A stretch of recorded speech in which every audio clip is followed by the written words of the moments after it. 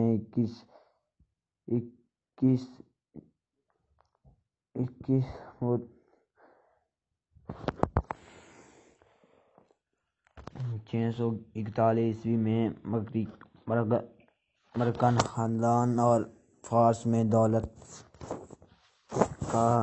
دولت سازانہ کا استحصال کے بعد فتح کیا تھا۔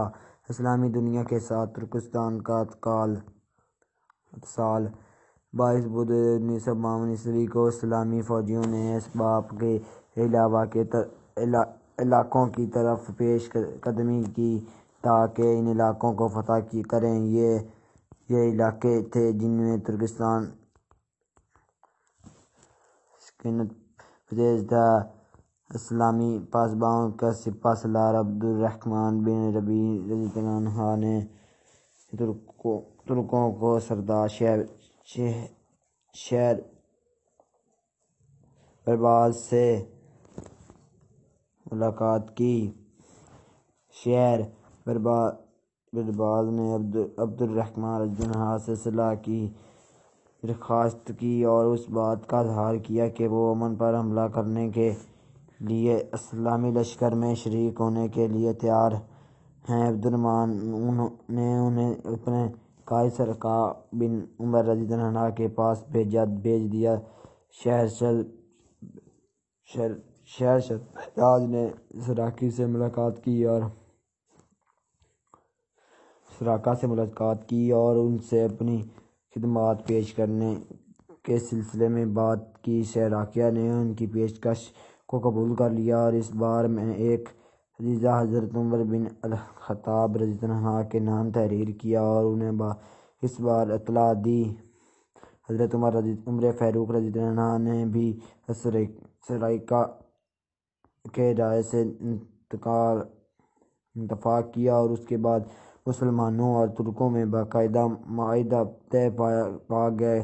یوں مسلمان اور ترکستان میں کسی قسم کی جنگ نہ ہوئی بلکہ یہ دونوں لشکر امن پر حملہ آور ہوئے اور وہاں اسلام کی اشاعت ہوئی۔ اس کے بعد اسلامی لشکر فارس کی شمال مشرقی علاقے کی طرف بڑھے تاکہ مسلمان لشکروں کے ہاتھ دولت ثانی کے سقوط کے بعد اس علاقے میں یعنی علیہ دعوت کی تحریک ہو سکے۔ یہ علاقے تھے جو شمال کی طرف اسلامی پاسباں کی راہ میں سب سے بڑی رکاوٹ تھی۔ جب صلح کے معاہدے کی بدولت یہ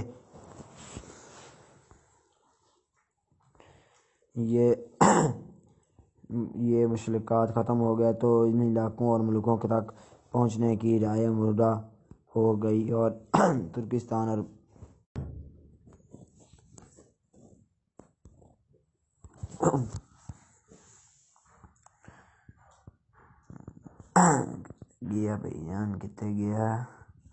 ترکوں اور مسلمانوں کے درمیان رابطہ زبردست پیدا ہو گیا۔ ترک اسلامی تعلیمات سے بہت متاثر ہوئے اور اسلام قبول کر کے اسلام کی اشاعت اور غلبہ دینے کے لیے معاہدہ بن کے صفوں کی اشاعت ہو گئے۔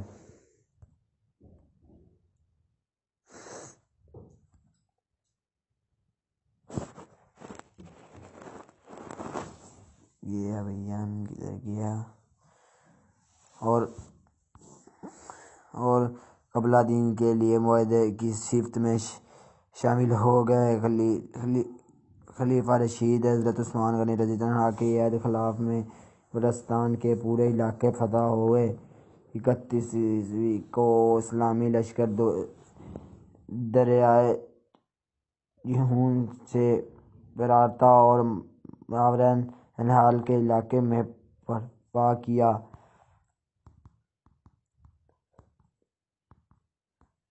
اس علاقے کو ترک جوک در جوک اسلام میں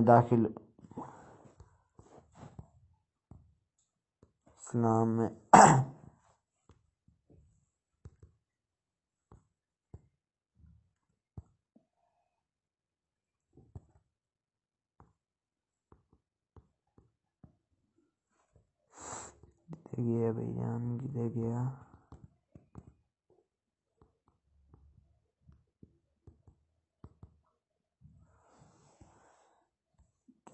بھائی گیا رے جو خدا اسلام میں داخل ہونے اور اسلام کا دفاع کرنے اور خدائی پیغام کو پوری دنیا میں پھیلانے کے لیے جہادی سرگرمیوں میں شریک ہوئے۔ اس کے بعد بھی اسلامی لشکر کی پیش قدمی جاری رہی۔ حضرت امیر معاویہ رضی اللہ عنہ کے دور میں بخار فتح ہوئی۔ کامیابی و کامرانی کا یہ سلسلہ آگے بڑھا اور سمرقند بھی اسلامی قلعوں اور روح میں شامل ہوئے تاکہ اسلامی سلطنت کی سرحد وسیع سے وسیع تر ہوئی گئیں، اور ایک وقت وہ بھی آ گیا کہ مراین الدین کے تمام علاقے اسلامی سلطنت کا حصہ بن گئے اور ان میں بسنے والے ترک قبائل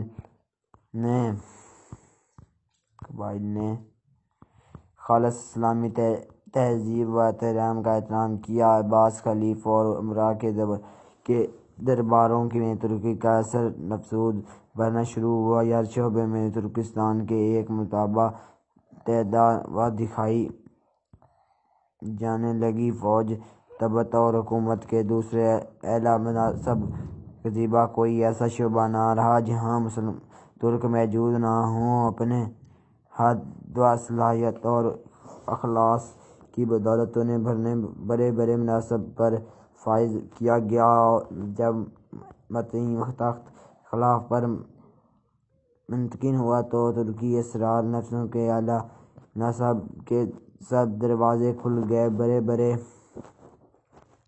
منصب ترک کے سپرد ہوئے۔ ترک اب سلطنت کے ہر شعبے میں کلیدی اسامی پر کام کرنے لگا۔ دراصل منتظم ایرانی اثر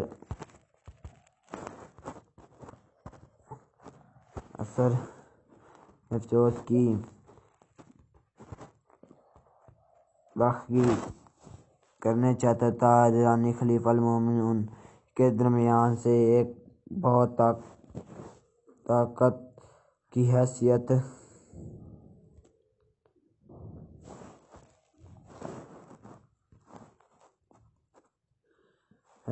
سے حکومتی عہدے پر فائدہ چلنے آ رہا تھا۔ ان کا کافی حد تک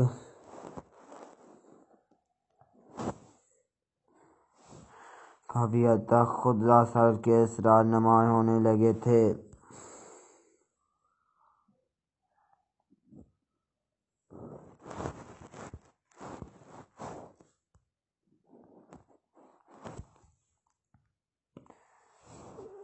منتقل کے اس اقتدار نے لوگوں کو کافی حد تک متاثر کر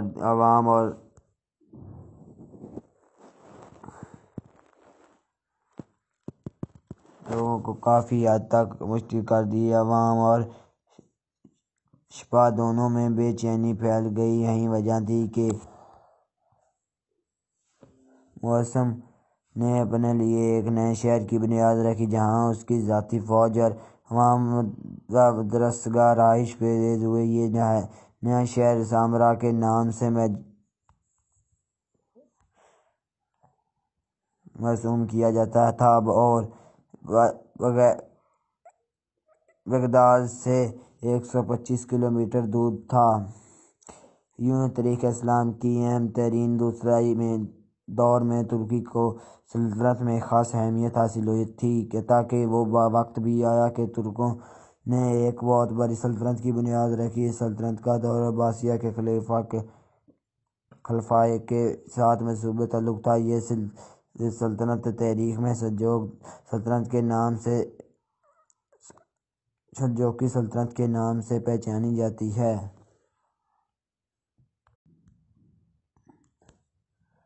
عربی اسلامی مشرق میں نو آشنا ہونے والے واقعات کے تشکیل پر سلجوقیوں کے ظہور کے ان علاقوں کے سیاسی تبدیلی پر بہت گہرے اثر پڑے، جن کو ایک طرح عباسی خلیفہ اپنے کلام رو میں شامل رکھنے کے لیے کوشش کر رہے تھے اور دوسری طرف شیعوں کی فاطمی خلاف اپنی طرف کھینچ رہی تھی۔ ایسے حالات میں سلجوقیوں نے بہت بڑے ترکی سلطنت کی بنیاد رکھی، جو 5ویں صدی ہجری مطابق 11ویں صدی عیسوی میں سامنے آئی۔ یہ سلطنت خزاں ساز مزور ایران، عراق و شام اور ایشیا کے چک کی علاقوں پر مشتمل تھی۔ اس سلطنت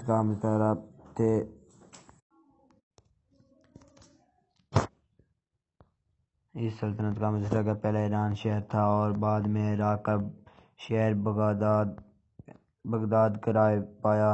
اس دوران خرم بہادر، نصار کرمان، بلاد شاہ اور ایشیا کے چک میں کئی چھوٹی چھوٹی سلجوق سلطنتیں وجود میں آئیں۔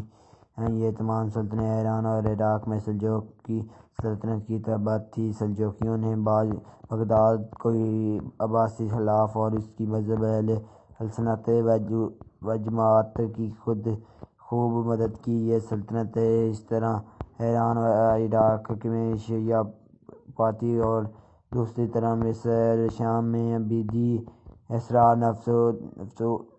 نفوذ کے درمیان میں گھسی زوال کے قریب پہنچ جاتی تھیں۔ سلجوقیوں نے یہیں اقتدار کا خاتمہ کر دیا اور عبیدی خلافت کے سامنے ڈٹ کر کھڑے ہوئے۔ سلجوقی سردار ارطغرل بیگ نے 447 میں بغداد کے اندر بوسی سلطنت کا ہمیشہ کے لیے خاتمہ کر دیا، تمام شورشوں پر قابو پا لیا۔ مساجد کے دروازے سے صحابہ کرام علیہ السلام رضوان کے شب و ستم پر مذہبی تحریمیں مٹا دیں اور افضال کے شیخ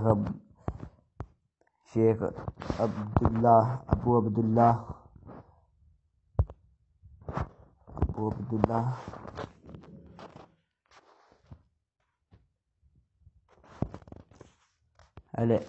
الحبیب الجلال کو رفیق میں غلو کی وجہ سے قتل کر دیا۔ بوسیہ نفذ باز اور عباسی خلیفہ پر چھا چکا تھا، جو سلجوقیوں نے بغداد سے دولت برداری کا خاتمہ کر دیا اور سلطان ارطغرل بیگ عباسی خلافت کے دارالحکومت میں داخل ہوئے تو خلیفہ قائم بر اللہ نے ان کا شاندار استقبال کیا، انہیں نہایت قیمتی خلعتیں عطا کی، اپنے پاس بٹھایا اور بڑے معزز القابات سے نوازا۔ ان القابات میں ایک لقب سلطان رکن الدین ارطغرل بیگ ہے۔ اس کے علاوہ عباسی خلیفہ نے یہ حکم صادر کیا کہ سلطان ارطغرل بیگ کا نام سکون پر کندہ کیا جائے، بغداد کی مسجدوں میں اس کا نام کا خطبہ پڑھایا جائے اور اس کے حق میں جمعہ وعید کی نمازوں میں دعا کی جائے۔ خلیفہ کے اس قدر فضائی کی وجہ سے سلجوقیوں کو پوری اسلامی دنیا میں بے پناہ قدر ملت حاصل ہوئی اور وہ بغداد میں وسیعوں کی جگہ سیاح و سفید کے ملک بن گئے۔ عباسی خلیفہ اب ان کے ہر مشورے کو بطور خاطر قبول کرتا ہے اور ان کی بڑی عزت کرتا ہے۔ ارطغرل بیگ بڑی طاقتور شخص کا مالک تھا، بڑا ذہین، کمال شجاعت، دیندار، نیک اور عدل کشتی تھا۔ ان خصال حمید کی وجہ سے اس کی حکومت میں آئے روز اضافہ ہوا چلتا گیا اور اس نے ایک نہایت ہی طاقتور لشکر تیار کر لیا۔ ارطغرل بیگ نے کوشش کی کہ تمام سلجوقی ترک متحد رہیں اور اسلام کی اشاعت میں بھرپور حصہ لیں۔ خلیفہ اقبال بامر اللہ نے سلجوق سلطنت کے ساتھ اپنا تعلق کو مضبوط بنانے پر کرنے کی خاطر ارطغرل بیگ کے ساتھ بڑے بھائی جغفار بھائی کی بیٹی سے شادی کر لی۔ یہ شادی 448 عیسوی بمقات 1059 عیسوی میں ہوئی۔ پھر شعبان 494 بمقات 1962 عیسوی میں ارطغرل بیگ کی شادی خلیفہ عباس کبران کی بیٹی سے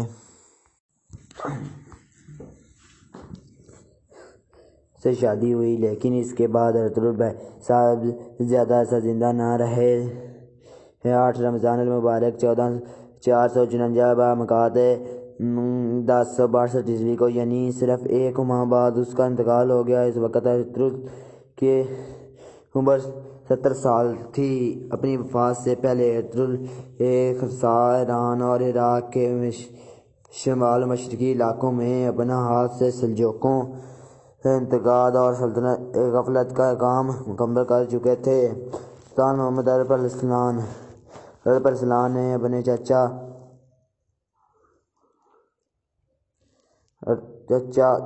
ارطغرل بیگ کی وفات کے بعد زمام انتقاد اپنے ہاتھ میں لی۔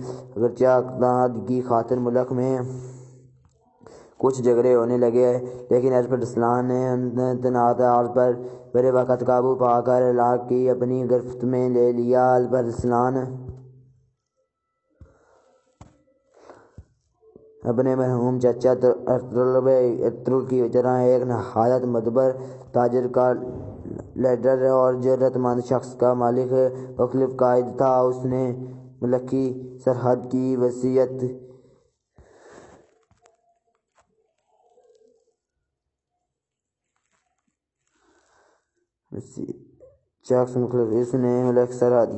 کرنے کے لیے ایک نہایت ہی بےانداز ناپلاس اختیارات کی، جو علاقہ سلجوق سلطنت کے زیر نگین تھا۔ پہلے ان کے اتحاد کو یقینی بنایا اور اس کے بعد پھر بیرونی دنیا کی طرح پیش قدمی کی۔ سلطان الپرسلان ہمیشہ ذہابی اسباب اللہ اور اپنے پیروں سے مسیحی سلطنتوں میں اسلام کی اشاعت کے لیے بے قرار رہے تھے۔ اس کی ہمیشہ سے یہ کوشش رہی کہ ارمن اور روم کے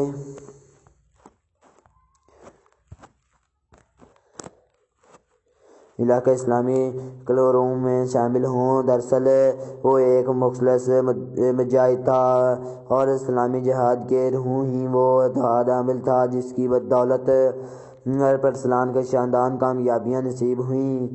اس کی جدائی سرگرمیوں نے دینی رنگ اختیار کر لی۔ سلجوق سلطنت کا یہ عظیم قائد ایک مخلص جہادگر شخص اور مسیحی علاقوں میں اسلام کی اشاعت و تحریک کے لیے بے حد حیرت انسان کی شکل میں نمودار ہوا، اور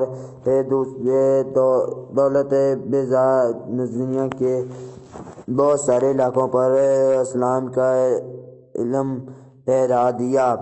الپرسلان اپنے ممالک کی سرحدوں کی وسیع کرنے سے پہلے 7 سال کے عرصے تک اپنے ممالک کے دوران دراصل عملوں کے حالات کی جائزہ لیتا رہا، اور جب ان علاقوں میں امن و ایمان کی صورت حاصل سے مطمئن ہو گیا تو اپنے عظیم مقاصد کو پائے تکمیل تک پہنچانے کے لیے پلاننگ شروع کر دی۔ اس کے سامنے اب ایک ہی ہدف تھی، سلجوق سلطنت کے پڑوسی میں واقع مسیحی علاقوں کو فتح کرنا، مصر میں فاطمی دولت کو انتقال کو ختم کرنا اور تمام اسلامی دنیا کو عباسی خلافت اور سلجوقی اقتدار کے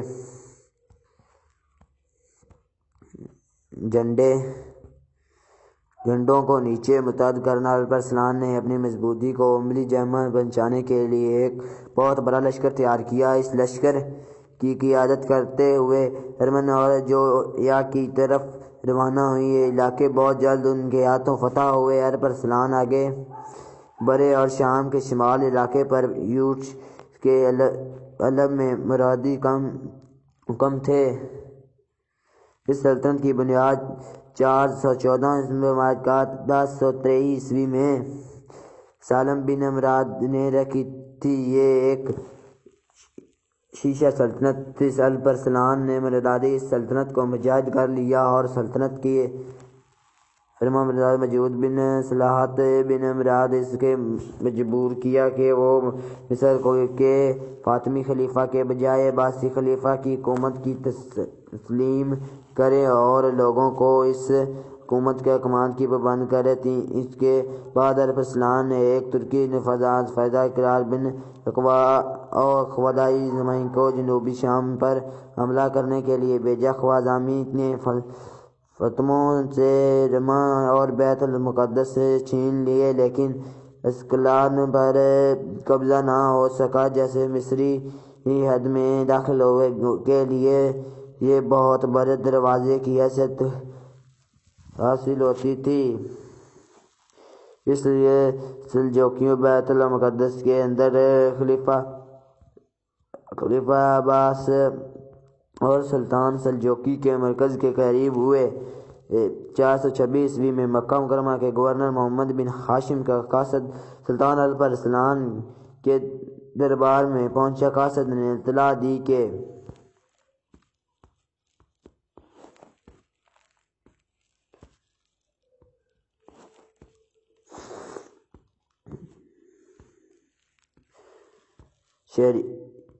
شہری مکہ خلیفہ القائم پاشا اور سلطان الپرسلان کا خطبہ دے رہا ہے اور آئندہ سے وہ عبیدی سلطنت کے بجائے عباسی خلاف کی حکومت کی پابندی کرے گا۔ قاصد نے یہ بھی بتایا کہ مکہ شریف میں آئندہ خطی علی خیر المیل کے الفاظ اور دوسرے شبی الفاظ اذان میں نہیں دہرائے جائیں گے۔ سلطان نے شریف مکہ کے قاصد کی بڑی عزت افزائی کی۔ 30,000 دینار گورنر مکہ کے خدمت میں ارسال کیے اور کہا بھیجا کہ اگر گورنر مہدی نے ایسا کرے گا تو اس کی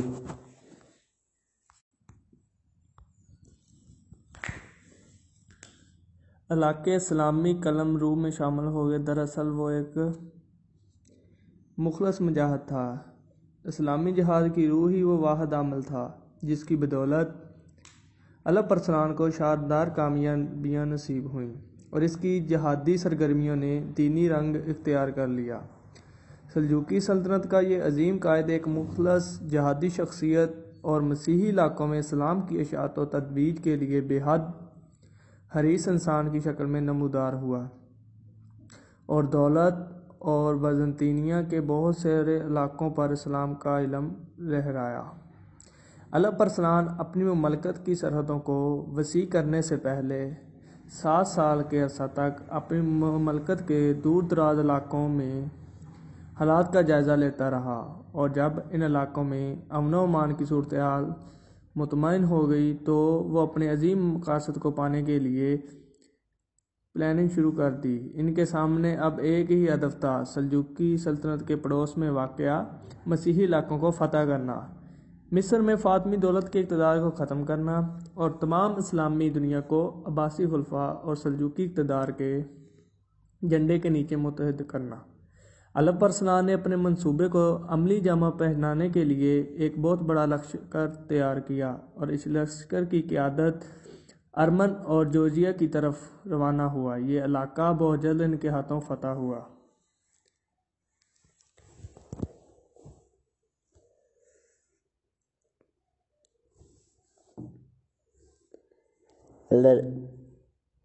الپرسلان آگے بڑھے اور شام کی شمال علاقے پر یورش کے خلف میں مرداسی حکم تھے۔ اس سلطنت کی بنیاد 414 بامکات 1023 عیسوی میں سالہ بن مراد نے اس نے رکھی تھی۔ یہ ایک شیشہ سلطنت تھی۔ الپرسلان نے مرداسی سلطنت کا محاصرہ کر لیا اور اس سلطنت کے فرما بردار محمود بن سال بن مرداس اس کے مجبور کیا کہ وہ مصر کے فاطمی خلیفہ کے بجائے عباسی خلیفہ کی حکومت کو تسلی دے کر اور لوگوں کو اس حکومت کے احکامات کی پابند کرے۔ اس کے بعد ارسلان نے ایک ترک اسناد قائد تنشیز بن واق خوازمی کو جنوبی شام پر حملہ کرنے کے لیے بھیجا۔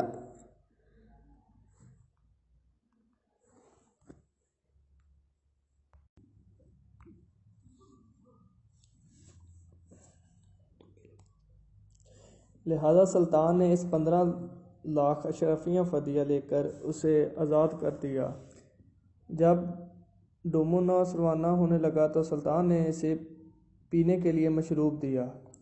وہ سلطان کے اس نیک سلوک سے بہت متاثر ہوا، زمین بوس ہوا، تعظیم بجا لایا۔ سلطان نے ازراح عنایت 10,000 دینار فدیہ سے چھوڑ دیے تاکہ وہ اسے زاد راہ خرید رکھ سکے۔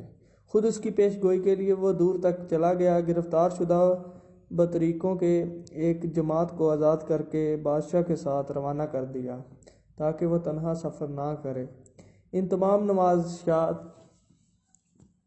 تمام نوازشات کے علاوہ اپنی طرف سے ایک محافظ دستہ بھی ان کے ساتھ کر دیا تاکہ کوئی گزندہ نہ پہنچائے۔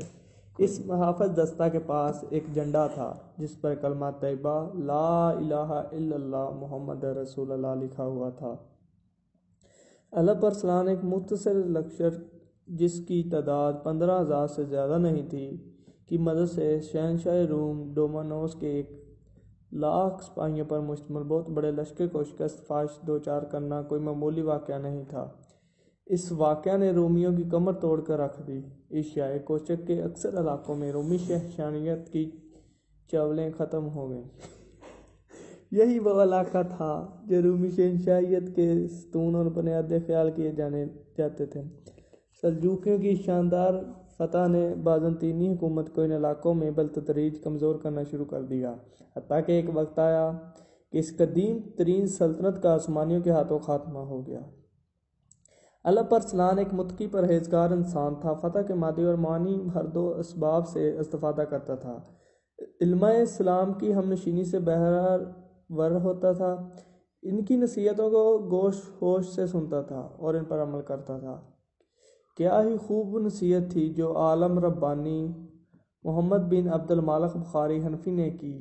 مارکہ مداز کرد جس کا اہم ذکر ہوا ہے میں جب الپ ارسلان رومی فوج کی کثرت دیکھ کر پریشان ہوا تو اس صوفی منشِ عالم کو اس کی ڈھارس بنائی اور کہا، سلطان تو اللہ کے دین کی حفاظت کے لیے جنگ کر رہا ہے اور اللہ کریم وہ وعدہ کرتا ہے کہ اللہ تعالیٰ اپنے دین کو تمام ادیان پر غالب کر دے گا۔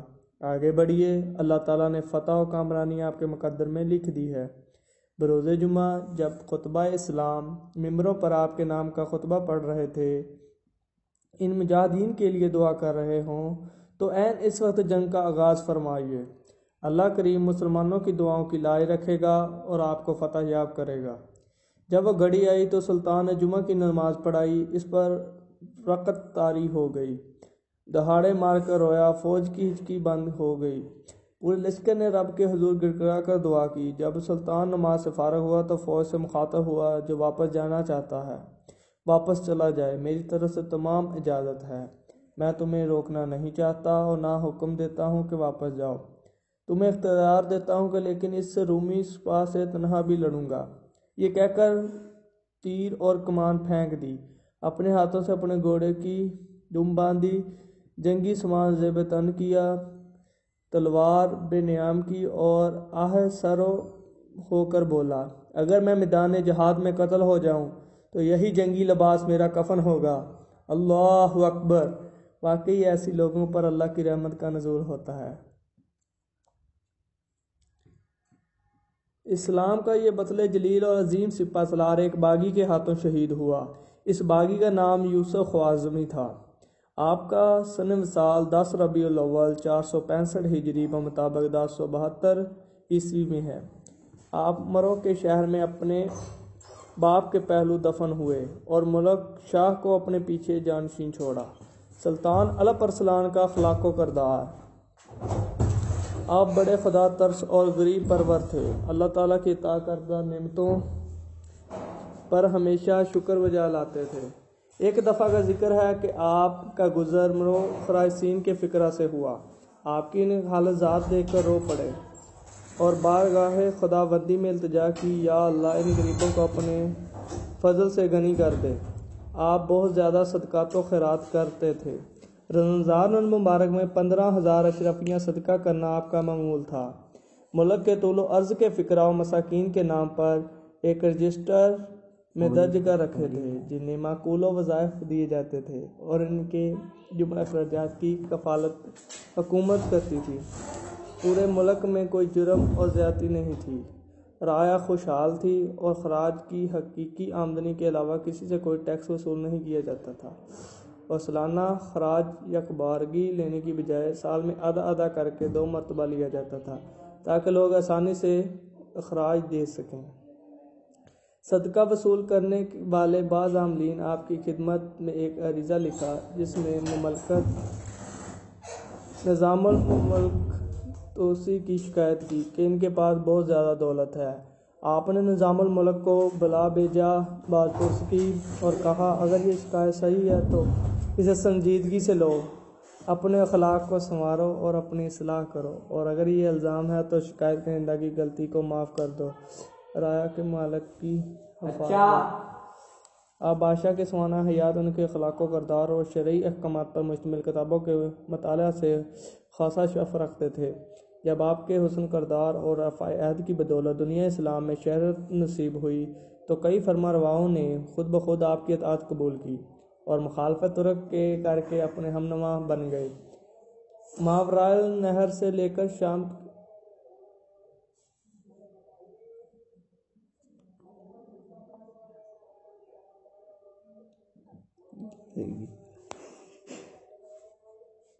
اللہ پرسان کے وصال کے بعد اس کا بیٹا اچھا جیدی بھائی گل کر رہا ہے۔